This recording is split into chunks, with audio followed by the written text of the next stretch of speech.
Hi, my name's Hayley Perry, and I'm one of the artists at the Expressive Stitch Collective.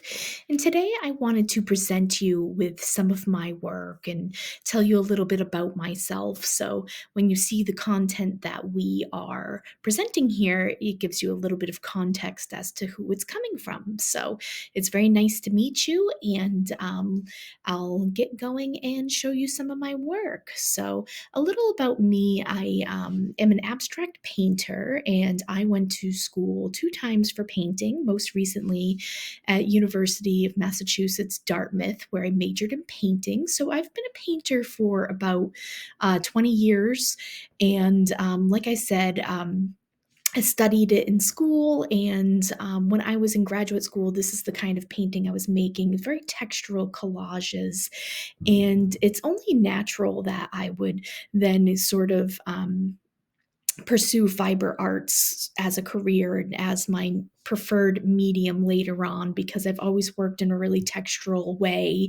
A lot of this is paper and drawing and paint, acrylic paint, oil paint.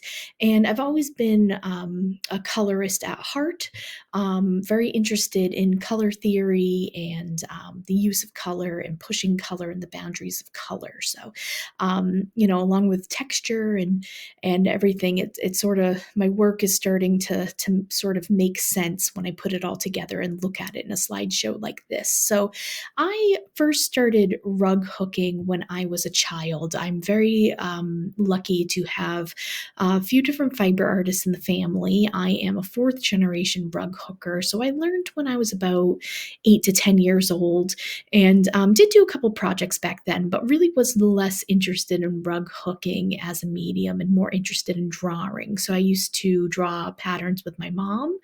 We would do rug hooking designs together, and I would draw some of her patterns. She has been rug hooking for about 30 years now. So um, it's something that we've always done together, which is very nice. And in addition to being a fiber artist, she also has started a fiber arts career back then.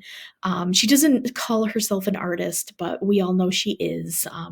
She just says that because she doesn't like to draw as much as I do, but she's a fiber artist in her own right and taught me a lot of what I know, including how to hook rugs. The other person in my life who's been really influential is Deanne Fitzpatrick. That is my mom's sister.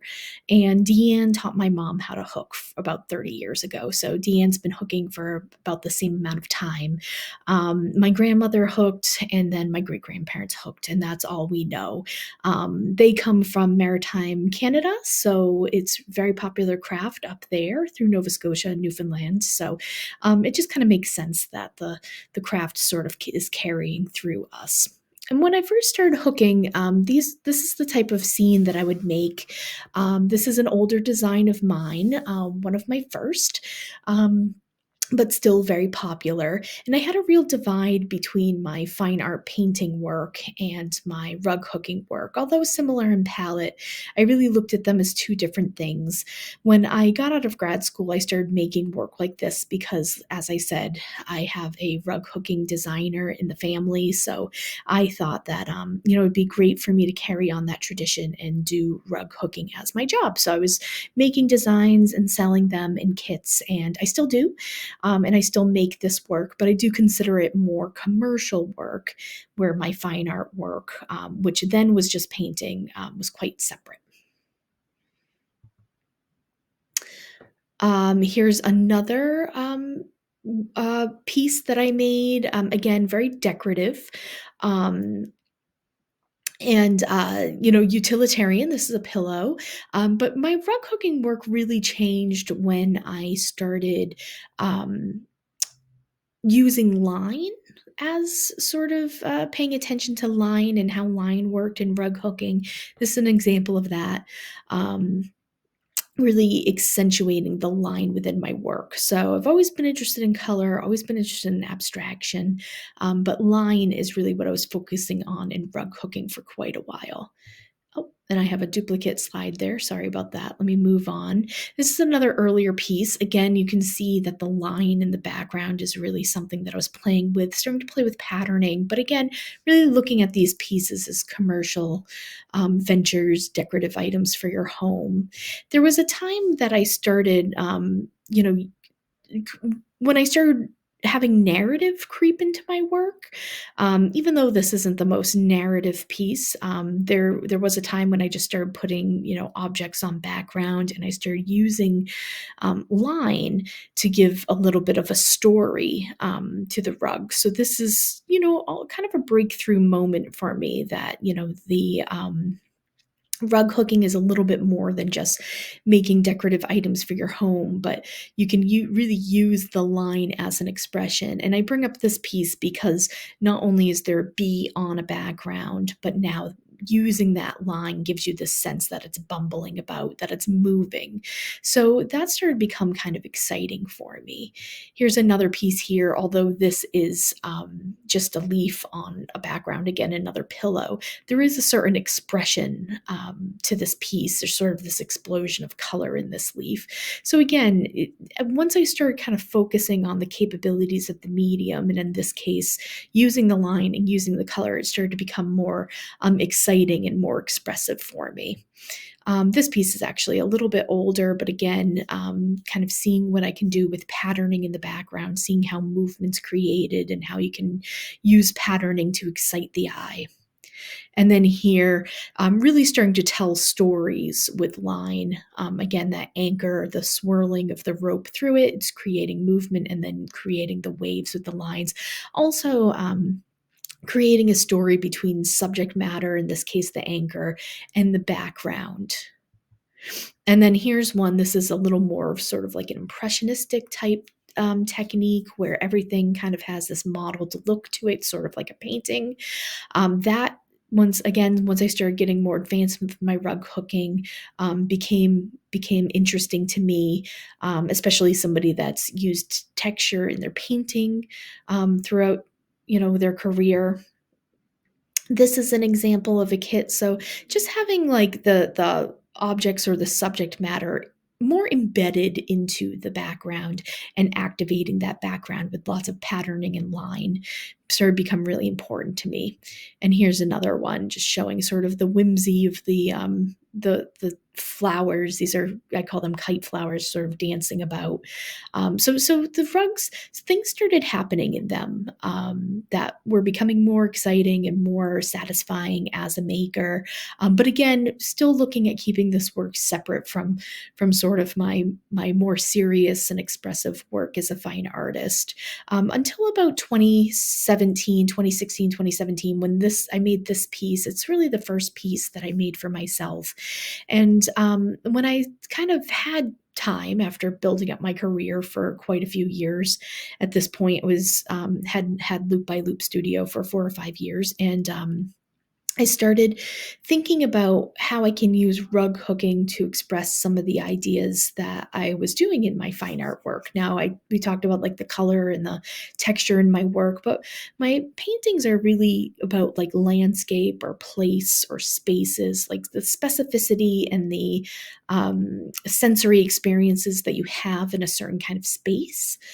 So it was only natural to sort of pick up and make a design that's sort of like a surreal landscape, with those like lollipop kind of figures in there looking like trees and having multiple layers of, you could read them as fields, but they're kind of abstract and surreal. And you can see that here I'm really focusing on the line work, the pattern work, and the inherent qualities of rug hooking and how can I use those to my advantage. From there, I moved on to quite a large piece where I'm really trying to push the boundaries of line and pattern and space. Again, in more of like a landscape format, but a very surreal one. And I'm looking at how, different kinds of patterns, such as like in the middle there, there's a purple and salmon kind of block type pattern that sits flat against, like these pyramid shapes that are supposed to kind of like suggest 3 dimensions, but I'm still playing with flatness. So an awkward piece, I think, but still really like this piece because there's a lot of growth there and there's a lot of experimentation. And even though it reads as kind of like a strange, surreal piece, it really kind of taught me a lot, and there's a lot of sort of risk here.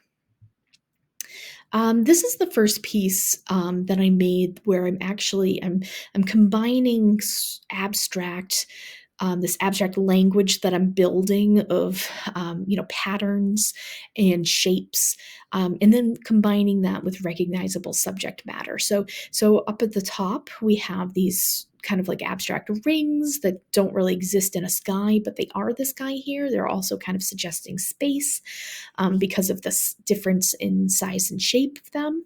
And then in the foreground, we have those abstract waves that I was making with the lines, and then slightly behind that, you have these hands, which are actually tracings of my hands that are various shades of red.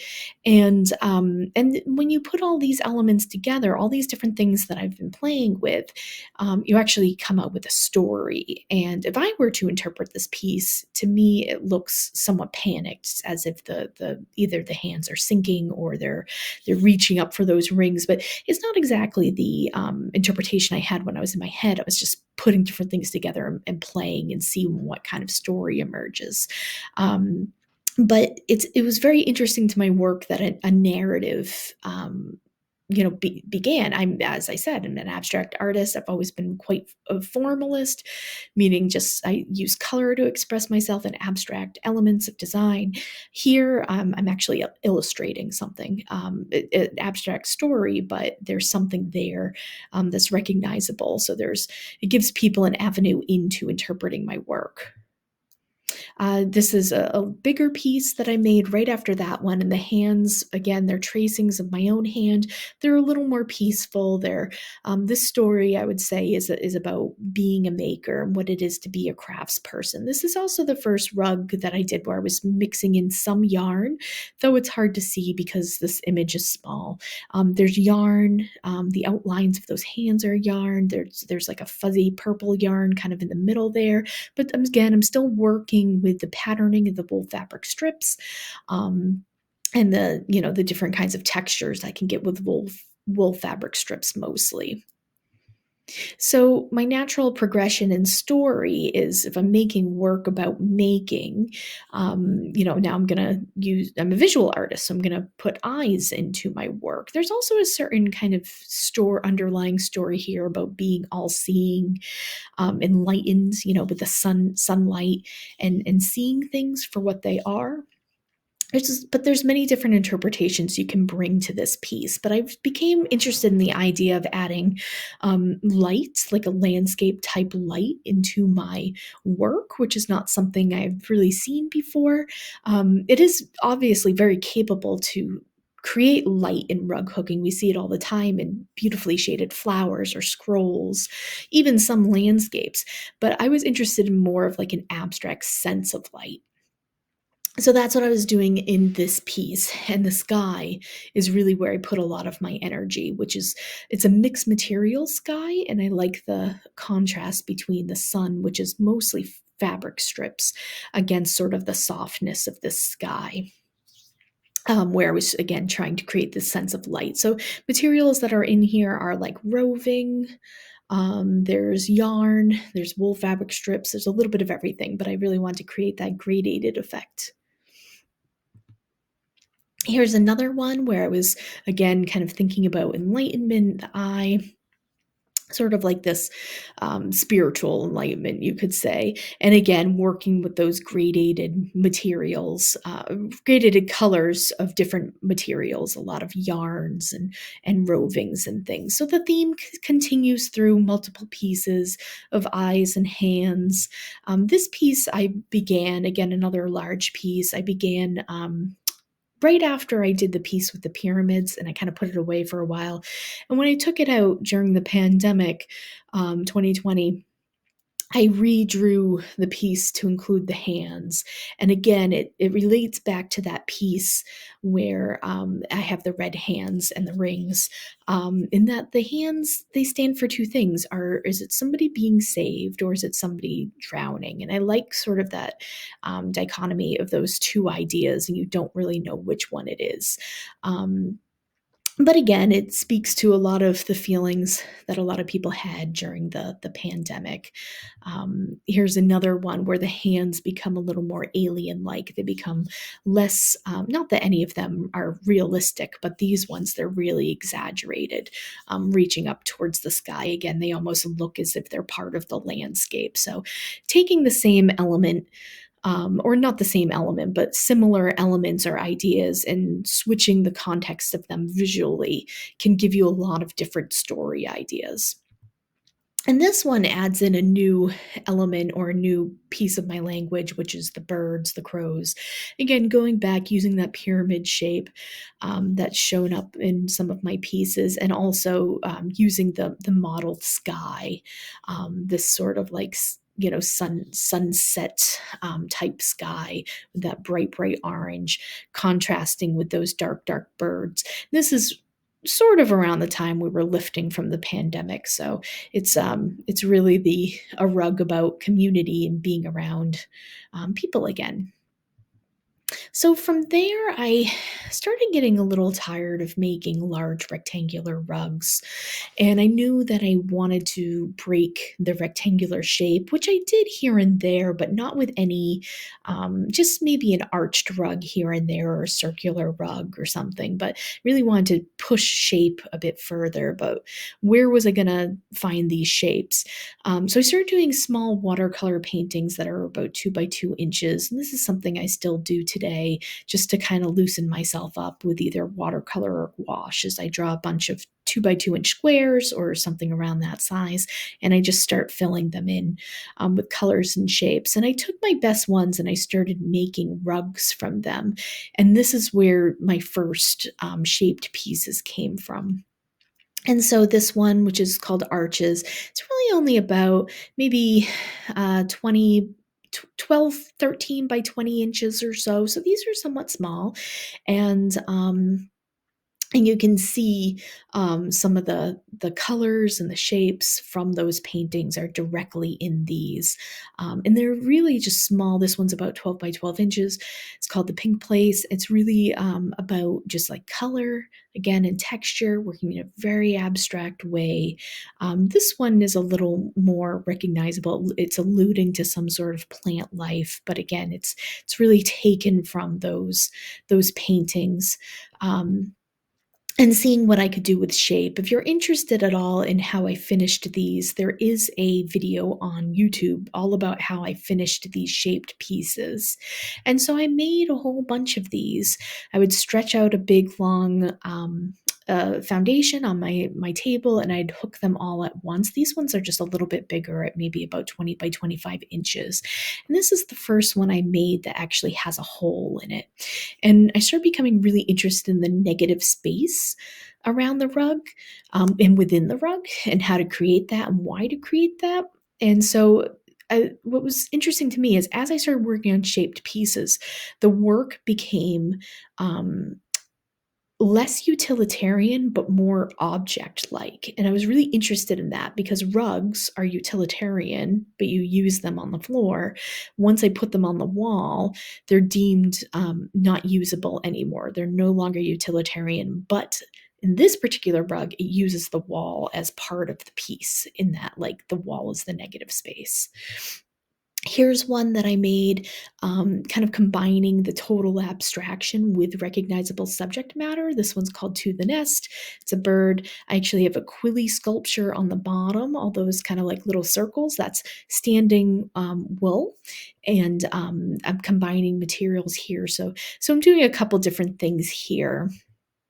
In this piece, I'm again kind of using recognizable subject matter. If you're not aware, those kind of connections, those three different lines are hands coming together and connecting. And again, becoming interested in that negative space that happens within the rug and the overall shape, but also having the rug sort of relate back to the body. This was the first rug I made in 2023. I was very concerned with sort of like bodies and my own body, midsections, kind of like protection, using the hands as protection. Here's one too that kind of speaks of the rug itself is sort of like a midsection, but of course in an abstract way, since these hands are sort of growing out of the middle.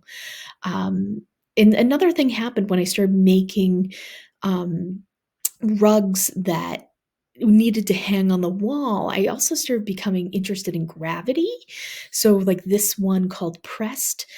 If you can't tell, those are all arms that are sort of sandwiched on top of each other, and they're being supported by these columns below it. So, like what happens when things are pressed down, gravity kind of presses on you.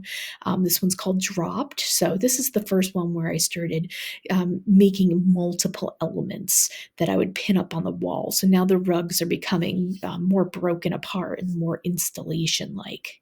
In the midst of all this, I also started making more of those quilly sculptures. So these are pieces, they're quilly, so they're standing wool. I take the selvage of my work and I'm rolling them up, and then I'm essentially gluing them together to make these sculptures that kind of sit on the wall. So I know it's hard to tell because these are not three-dimensional, it's a photograph, but these sort of sit on the wall like they're like butterfly wings. So the center is leaning against the wall, and then they kind of the two sides come off the wall. Here's one. This one's a little more flat, but you can get a sense where those two on the right side are sort of coming out, how they're glued together.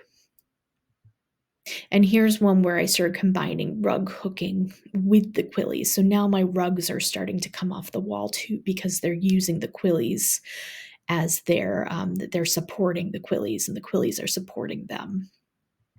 And my most recent piece is pretty large. This one is about maybe 36 by 22 inches or so, with those little quillies kind of off on the wall.